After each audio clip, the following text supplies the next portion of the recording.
मध्य प्रदेश में आदिवासी समाज जिसके साथ सत्ता उसके पास। जी हां, हम बात कर रहे हैं विधानसभा चुनाव की, जहां पर मतदान हो चुका है और 3 दिसंबर को चुनावी परिणाम आना है। मगर जिस प्रकार से आदिवासी सीटों पर 90% तक मतदान हुआ, उसे लेकर कांग्रेस और भाजपा दोनों राजनीतिक दल आदिवासियों को अपना वोटर बताते दिखाई दे रहे हैं। एक रिपोर्ट।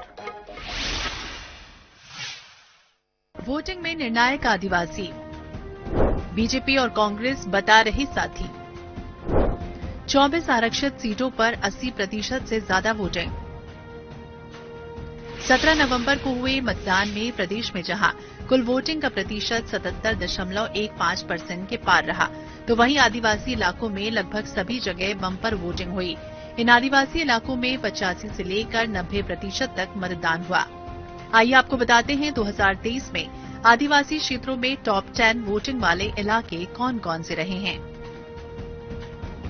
सैलाना 90.10%, अमरवाड़ा 88.63%, बरघाट 86.63%, धांधला 86.97%, पांढुंडा 86.21%, रतलाम ग्रामीण 86.20%, जुन्नारदेव 85.63%, बैहर 85.16%, टिमरनी 84.61%।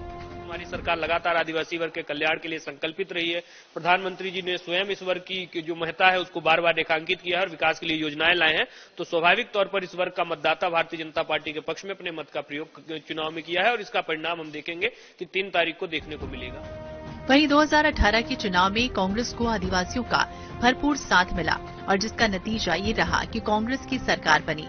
ठीक इसी तरह विधानसभा 2023 के चुनाव में आदिवासियों का साथ बीजेपी को मिला था। इसके बाद सत्ता की सीढ़ियां चढ़ना बीजेपी के लिए आसान हो गया, यानी आदिवासियों का झुकाव चुनाव में जीत और हार तय करता है। यही वजह रही कि आदिवासी इलाकों में सत्ताधारी बीजेपी और कांग्रेस ने पूरी ताकत झोंक दी। पीएम मोदी, अमित शाह से लेकर शिवराज सिंह चौहान के कई दौरे हुए, जबकि कांग्रेस की तरफ से प्रियंका गांधी और राहुल गांधी के दौरे इन इलाकों में जिस तरह से रखे गए, उसमें खास तौर से फोकस नजर आया। आदिवासियों ने देखा कि ये वही भाजपा सरकार है, वही नेता है जिन्होंने हमारे मुंह पर खड़े होकर पेशाब की। आदिवासियों ने देखा ये वही भाजपा नेता है जो हमको चप्पलों से पीटते हो, हमारे शरीर पर मल मलते हैं।